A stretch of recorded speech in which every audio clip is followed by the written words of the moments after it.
My seatbelt is not cut, not frayed, or damaged. It latches properly to my buckle and is secure and mounted to my cab with no missing nuts and bolts. My 3 emergency equipment. I got 6 fuses in the box present in case of emergency. I have 3 reflector triangle properly mounted and secure, not crack or damage, also present in case of emergency. On this side I have my fire extinguisher. It's an ABC fire extinguisher. It's properly mounted and secure.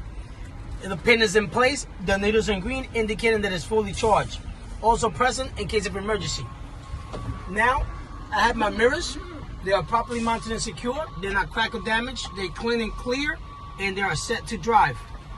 My windshield, also properly mounted and secure. It's not cracked or damaged. It's clean and clear. It's free of any obstruction and has no illegal stickers.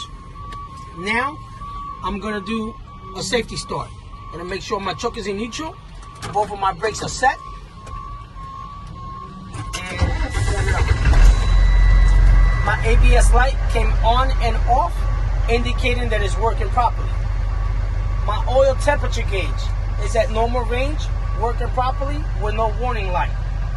My water temperature gauge is also working properly, is also at normal range with no warning light. My battery bolt is digital. I'm gonna look for it. There it is. It's in between 12 and 14, indicating that my alternator is charging my battery, also with no warning light.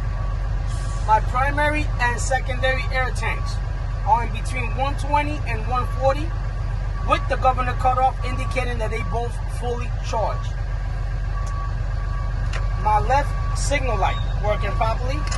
My right signal light also working properly. My 4-way flasher working properly.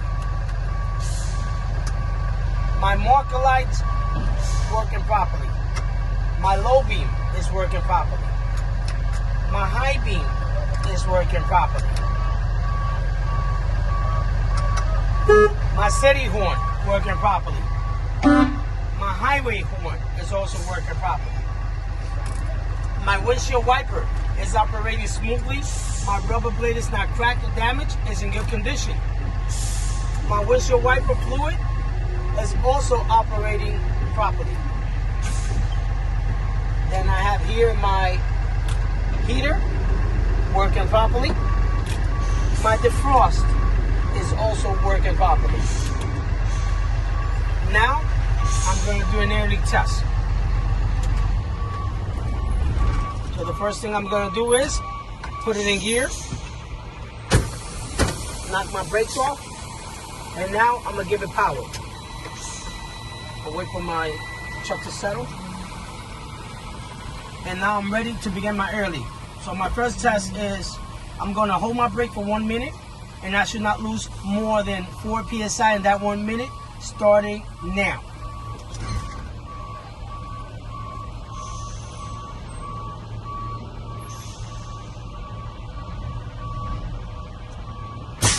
So I did not lose more than 4 psi in 1 minute, indicating that my brakes are working properly. Test number 2, I will pump my brake or fan my brakes before 60 psi. My low warning light and buzzer should come on, starting now. My low warning light and buzzer came on before 60 psi, indicating that it's also working properly.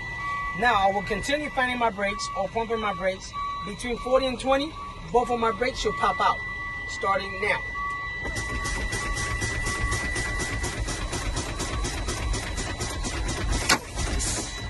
Both of my brakes popped out in between 40 and 20, indicating that they are also working properly.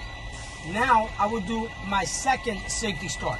I will set my truck back to neutral, and again, make sure that both of my brakes are set, and turn my truck on. Now I will rev my truck between 10 and 15 RPM, just so I can charge both of my tanks a little bit faster.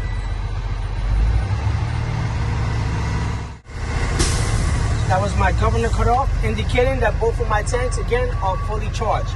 Now I'm going to conduct a tuck test. I'm going to push in my parking brake so I can test my trailer brake.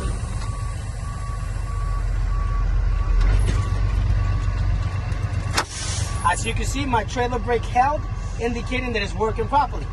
Now we'll push in my trailer brake to test my parking brake.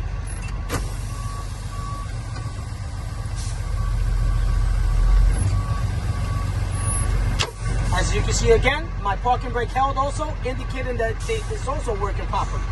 Now I'm going to check my service brake. I'm going to move 5 to 10 feet forward and come to a complete stop.